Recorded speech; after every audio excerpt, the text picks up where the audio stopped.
السلام عليكم ورحمة الله وبركاته. الحمد لله، الصلاة والسلام على خير خلق الله محمد وعلى آله ومن والاه. أما بعد، پێشەم شت مامۆسایانی بەڕێز برایانم خوشکانم، زۆر سپاسی ئەم برا بەڕێزانەم خوشکانەکەم کە خوای پەروەردگار ئەو فەضڵەی لەگەڵا کردوون کاتی خۆیان بەخشێتە قورئان. خوا بۆ خاتری ئیسمی عەظەمی خۆی بە ئەهلی قورئانیان بژمێرێ، پیرۆزبایی لە خۆیان و لە مامۆستا و لە خانەوادەیان ئەکەم. خوای پەروەردگار پاداشتی سنتەری نوری حکمەش داتۆ و بەردەوامیان پێ بەخشێ بۆ خزمەتی قورئان. ئەوەی کە من بە گرنگی ئەزانم لێرە باسی کەم بۆ بەڕێز مامۆسایان بۆ برایان دووبارەکردنەوەیە، فەذەکر فەئین ذیکرا تەنفع المؤمنین. ئەوەیە کە پێغەمبەری خوا صلی الله عليه وسلم پێمانە فەرمێت یەقرأ القورآن ثلاثة، سێ صنف طائفە قورئانە خوێنن، مؤمن ومنافق وفاجر. کەوابوو قورئان ئیماندارێکە پابەندە پێوە ئەیخوێنێت، و کەسێکی فاجر و فاسقیش لەگەڵ ڕێزم بۆ هەموو برایان و خوشکانم خوابمان پارێزێ، و کەسێکیش کە منافق بێت. منافق باوەڕی پێ نییە خوێنێ، فاجر لە یەکێ لە ڕیوایەتەکان هاتووە پارەی پێپەیە ئەکات، ئیمانداریش ڕەوشتی خۆی دنیای خۆی لەسەرە باتە ڕێوە. کەوابوو لێرە ئەمەوێ ئەوە بڵێم پێشەوەی باسی ئادابەکان بکەین، لە پشت خوێندنەوەی قورئان غایەتێک هەیە. ئەو غایەتە سەلەفی ئەمە لێی تێگەشتە بوون کە بریتی بوو لە معریفەتی خوای پەروەردگار، معریفەتی پێغەمبەری خوا صلی الله عليه وسلم. بۆیە هەموو ئادابەکانی قورئان لە ئادابی حەملەی قورئان، ئەوانەی حافظی قورئانن ئەهلی قورئانن، هەموو ئادابەکان لە معریفەتی خواوە و لەگەڵ سونەتەکانی ڕەسوول الله صلی الله عليه وسلم وەرگیراوە. باشە، یعنی چی ئەم قسە؟ کاتی ئێمە ئەڵێین کە ئەڕۆمە سەر ئادابەکان، کاتی ئەڵێین سەلەفی ئەم ئومەتە خوایان باش ناسی، 10 ساڵ پێغەمبەری خوا صلی الله عليه وسلم خوای بە هاوڵان ناسان، کە خوامان ناسی کە خوای پەروەردگار یعز و یذل، خۆی ئەیبەخشێ، خۆی بەرز ئەکاتەوە، خۆی خەڵکی دا ئەبەزێنێ، ژیان و مردن لای خوایە، ڕزقمان لە لای خوای پەروەردگارە، ئەگەڕێینەوە بۆ لای خوا. لە چی ئەمە من و تۆ پارێزێ؟ ڕیا بۆ ئەوەتانێ خەڵکی مەدحت کە، بۆ ئەوەتانێ دەستکەوتێکت دەستکەوێ، بۆ ئەوەتانێ لە ترسێ خۆت لا ئەدەی، بۆ ئەوەتانێ مەدحێ بکرێ. کەسێک زانی هەموو شتێک بەدەست خوای پەروەردگارە مدەبری کەونە، من عرف الناس استراحة، ڕووناکاتە خەڵکی، ڕۆکاتە خوا، ئەو پێویستیاتێ لای خوا داوا ئەکات. بۆیە کە ئەو کەسەی خوای ناسی خوای خۆشەوێت، لە خوا ئەترسێ، ئەو ئیشە قورسانەی کە قورسە لەسەر خەڵکی خوا بۆی ئاسانەکات، لەسەر ئەمیش ئاسانە بێت. ئەگەر ماندووبوون بێت، شەو نەخەوتن بێت، بەخشین بێت، ئاعترافکردن بە هەڵەی خۆت بێ، حەق وەرگرتن بێت. ئەگەر تەماشا بکەین خوای رب العالمین لە وەصفی رسول الله صلی الله عليه وسلم چیە فەرمێت؟ وإنك لعلى خلق عظيم، بأداة توكيد إن بلام مزحلقة، بوصف عظيم بوقريك صاحب أخلاقك برز رسول الله صلى الله عليه وسلم.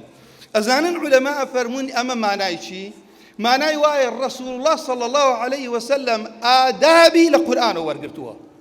كيبيت أو أدب برزاني دسكبي أو وصف برزانة بروانية الرسول الله صلى الله عليه وسلم. چونك قورئانی پیرۆز کە خوای پەروەردگار عەزە وەجەل دای بەزاندووە، خوای پەروەردگار عەزە وەجەل ئەمری پێکردوین لەگەڵەوە لێی تێبگەین، کە ئەڵێم لێی تێبگەین چونکە خوای لە ڕێگای پێغەمبەرەوە نەبێ لێی تێناگەین صلی الله عليه وسلم. ئەو کەسانەی هەڵگری قورئان و شوێنکەوتووی قورئانن ئەبێ بزانن خوای پەروەردگار ئەفەرمێت وأطيعوا الله وأطيعوا الرسول واحذروا، ئیطاعەی خوا و پێغەمبەر بکەن، ئامان حەذەر بکەن من معصية الله ورسوله، لوي كعصيان إخوة بيغمبر بكر بول تيناقين لو دينا. وأنزلنا إليك الذكر لتبين للناس ما نزل إليهم. خواي رب العالمين عز وجل قرآن دا بزاندوا، خوا منزلة رسول الله صلى الله عليه وسلم مبينة، كوابو أمبرا بالرزانمان أم خشكانمان همومان هموما مصايان، با بزاين بمعنى القرآن تيبقين ئەبێت تەماشای پێغەمبەری ئازیز بکەین صلی الله عليه وسلم ئەگینا بدەم تەنها گەورەترین زانای لوغە بێنن مامۆسایان کێ هەیە وەکو زەمەنی ڕەسوڵ الله لە بەلاغە و فەساحەت و لوغە هەبێ کاتی ئەم ئایەتە دابەزی الذين آمنوا ولم يلبسوا إيمانهم بظلم شق ذلك على المسلمين قرز بوو لەسەر ئیمانداران بۆ وتیان ئەیونا لا يظلم نفسه ئەی پێغەمبەری خوا کێ لە ئێمە ظلم لە خۆی ناکە پێغەمبەری خوا فەرمووی لا كما تظنون إنما هو الشرك فەرمووی ئەم کەلیمە ظلم لێرە بە معنای شرکە کەوا بوو چی بوو پێویستیان بە بەیانی پێغەمبەر بوو صلی الله عليه وسلم جا من بە سەریع ئاماژە بە یەک دوو سێ ئادا بکەم یەکەم ئیخلاص ئەم ئادابانە تەنها بۆ ئەم براو خوشکانە نیە قورئانیان لەبەر کردووە لەگەڵ وتنی لا إله إلا الله ئیخلاص داخلی دینی ئینسانی مسلمانە بێت بۆ هەر کردەوەیەک ئەنجامی بدا ئینسانی مسلمان بەنیەتی لە خوا نزیک بوونەوە لەگەڵ خوایە مەدحی خەڵکی تێکەڵ بێت دەستکەوتی دنیایی تێکەڵ بێت تەماعێکی تێکەڵ بێت لای خوا وەرناگیرێت کە ئابوو ئەمە زۆر قورسە ئەو کەسەیش خوا بناسێت ئەزانێ خەڵکی جن و ئینس کۆ بێتەوە بێوێ سوودێکت پێ بگەینێ ئەوە نییە کە خوایە بێت ناتوانێ هەموویشی کۆ بێتەوە زەرەرێکمان لێ دوور خاتەوە خوا نەینووسی بێت ناتوانن دووری خەرەوە بۆیە مامۆسایانی بەڕێز لە ڕۆژی قیامەتە کە ئێمە باسن لە قورئانی ئەمە ئێستا لێرە کۆ کردوێتەوە خوا لە باشتیشە کۆمان کاتەوە ئەو کەسانەیە و سێ کەسەی کە جەهەنەمی پێ هەڵەگیرسێنن ورجل تعلم العلم وعلمه يعني هەوڵی داوە علم فێر بێ و گەیاندیشی يعني عمل هەیە لێرە عمل هەیە وأمكس وقرأ القرآن فأتي به فعرفه نعمه فعرفها قال فما فعلت فيها شايت يايا خيركم من تعلم القرآن وعلمه ليرة چی وای کردو اما برز بيتو لله چی وای ليه کردو اما بروات آگری جهنم قرآنەکەی خوێندووە و گەیاندوێتی عملی هەبووە بەڵام کێشەکە لەوە بووە بۆ ئەوەی بووە پێی بڵێن هو قارئون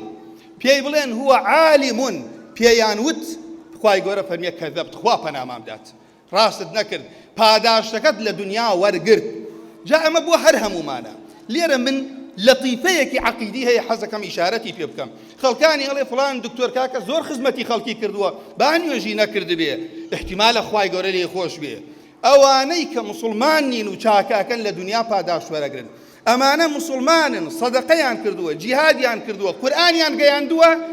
لەبەرەوەی ڕیای تێکەڵ بۆ خواوەری ناگرێت فەکەیفە بۆ کەسێ بۆ خوای نەکات پاشان خوا پەناماندا لە ڕۆژی قیامەتە کاتی پاداش وەرگرتنەوە تێت خوای پەروەردگار ئەفەرمێت يقول الله يوم القيامة إذا جزي الناس بأعمالهم ئەوانەی هەمومان لە هەموو کردەوەکانمان برا خوشکەکانم تێناڕووم لێرەم برا خوشکانە نیە لە خۆمە پێشەموتان اذهبوا إلى الذين تراءون بأعمالكم في الدنيا بڕۆن بۆ لای ئەوانەی کردەوەی خۆتانتان پێشاویان خستووە فانظروا هل تجدون عندهم جزاء خوای گەورە فەرمێ بڕۆن کردەوەتان بۆ کێ کردو بزان پاداشتەکە لای ئەوان وەرەگرن کاتێ پێغەمبەری خوا فەرمێ صلی الله عليه وسلم خوا أولين وآخرين كو أكاتو إذا جمع الله الأولين والآخرين ليوم لا ريب فيه دنجي دي الندائك من كان أشرك أحدا في عمل عمله لله دەستی پێ کردووە بۆ خوای بووە دوایی مەدح طەماع شت هاتووەتە ناوی چەند ترسناکە براو خوشکەکانم خوای رب العالمین ئەفەرمێ فليطلب ثوابه من عند غير الله با بڕوا پاداشتەکەی لە غەیرە خوای گەورە وەربگرێت بەڕاستی ئیبن قەیم جوانە فەرمێت چۆن ئاو ئاگر کۆ نابێتەوە ئیخلاص لەگەڵ حبی مەدح و طەماعی دەستی خەڵکی کۆ نابێتەوە ئادابی دووهەممان بریتیە لەوەی کە ئەم دینە قورئان طالبی قورئان مامۆسای ئاینی زانە ئەهلی ئیخلاص دین بۆ پارە نافرۆشێت ئەو کاتم تەواو یەکسەر پێم بڵێ عمرانی کوڕی حوسەین تێپەڕی بەلای کەسێکە سوورەتی یوسفی خوێند گوێی لێگرت کە لێ بووە داوای پارەی کرد فەرمی إنا لله وإنا إليه راجعون إني سمعت رسول الله صلى الله عليه وسلم يقول من قرأ القرآن فليسأل الله عز وجل به فإنه سيأتي قوم يقرؤون القرآن فيسألون الناس به. ئامان ئەو حرمەتەی خوا دایەتی ئەهلی قورئان خۆی بەدەستی خۆی بێڕێز نەکات، بڕوا ئەو قورئانە بۆ پارە زەرەر لە خۆی بدا، دینی خوا زەرەر ناکات. بۆیە فضيل كري عياضة فرميت ينبغي لحامل القرآن ألا تكون له حاجة إلى أحد. بخوا هالقري قرآن أبيك الله خليفة ودواي خليفة ده صلاة دارك نابي بيويسيد بوان بيت بيويستك ينبغي أن تكون حوائج الخلق إليهم، خلق بيويستي بوان بيت. وأوج بزانين همومان بيغمري آزيز لصحيح مسلمة لحديثك فرمي والقرآن حجة لك وعليك. قرآن يان حجية لسرد يان حجية بدستو ليرى الشايط ما بقصة قرآن نابي مخالفة بكي عملي بكي بو عمل هاتوا بو دن خوشين هاتوا. أبو بكر لهمو كزنجي خوشتر نبو بيغمبري خوا تنجار روشتن ولايتان با أبو بكر برنجينك توربو. أبو بكر أهل بو إمامتي خلقي بكات. بويا للروج قيامتك قرآن ديت بيغمري آيزة فرمي يؤتى بالقرآن يوم القيامة وأهله أمام بستا كان أهلي قرآن رسول الله فرمي الذين كانوا يعملون به في الدنيا. أهلي قرآن وأن عمليان بيكرد. ابن قيم فرمي أوانا عالم انتيايا العاملون بما فيه وإن لم يحفظوا. أقر حفظي شان كرد بيت بلا ما أقر حفظت كرد بيت وأهلي بيت بلاد لا إخوة زور برزا أقر كسي تنها السرقالي تجويد كي بيت تينا قاو إيشي بينكات. ابن قيم فرمي أهلي قرآن نيا كابو داوام لم برابر رزو خشكانم هيا هول بدنم قرآن شون بجواني أي خواننوا هول بدن حكم كاني شي ون نكن. بوي أصحاب فرمي دا آية ما أخوين زياد ما نأكرد لم يجاوزهن حتى يعرف معانيهن والعمل بهن. بوي سركوتن إيش يان بقرآن أكرد هاولان بوي بماويكي كم دين يان قيان دا همو أو خلقا يكي قلت لو آدابانا شوني أشكردنا بو أهل قرآن بيغمري خواه فرمي صلى الله عليه وسلم من بصريح شارتي بيبكم أفرميت القرآن والصيام يشفعان للعبد. يقول القرآن خواي قورا هموما لو أنا بقري أقرب سورتي خلاصي شوني أشكين قرآن فرميت ربي منعته النوم بالليل فشفعني فيه. أي پروردگار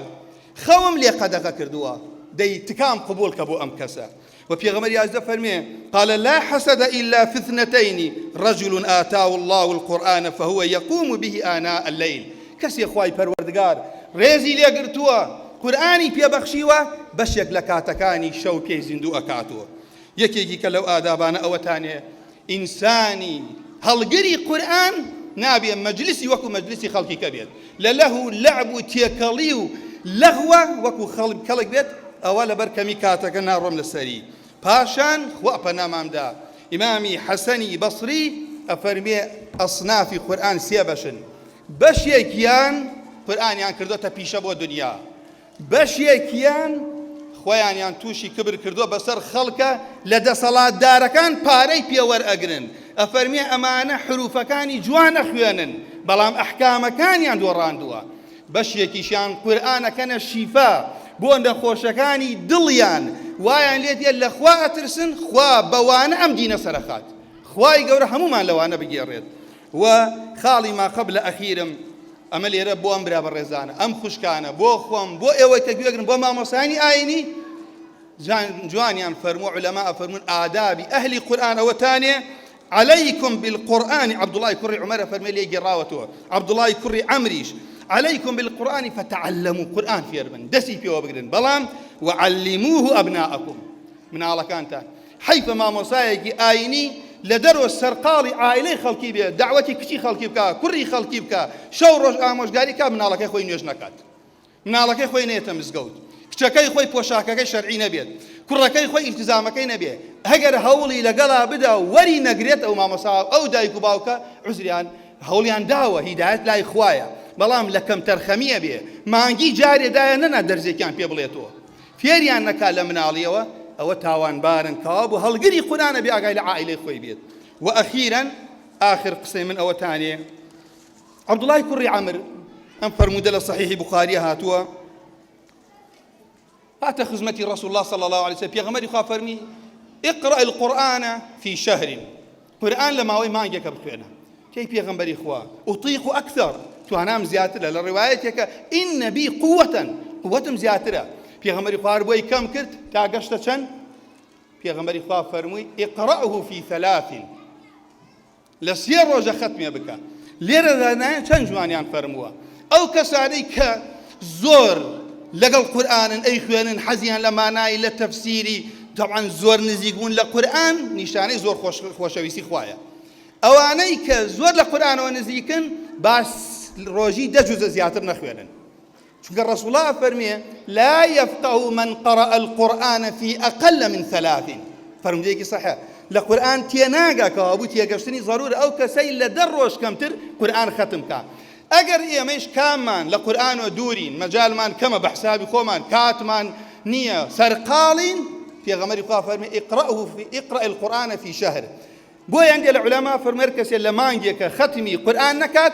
بشيك اللي هجري قرآن كامان يزور جهد صرفكات سيروش كمتر بانا بيت لكو تايا دواكم لخوابو خاطري اسمي عظمي خوي خوا عاقبتي مولاك مان بخير بجريت خواي پروردگار امبرا خوشكانه والي بكات تاجي وقار بدي تدايكو باوكيان خوا پاداشي ما مساكان يام داتو خوا پاداشي ما مساي خوش مان داتو خوا عاقبتي مولاك مان بخير بجري دواكارم لخوا ام كردستاني خومان بنوري ام قرآن الروناك كاتو امنو آسايشو داد پروری لجيش سيبري او قرآن وي بقريتو قرآن خوين وما مساي قرآن مان زور بيت اللهم آمين أقول قولي هذا واستغفر الله لي ولكم سبحانك اللهم وبحمدك أشهد أن لا إله إلا أنت أستغفرك وأتوب إليك خواهي قرب هذا وسنداتو براكان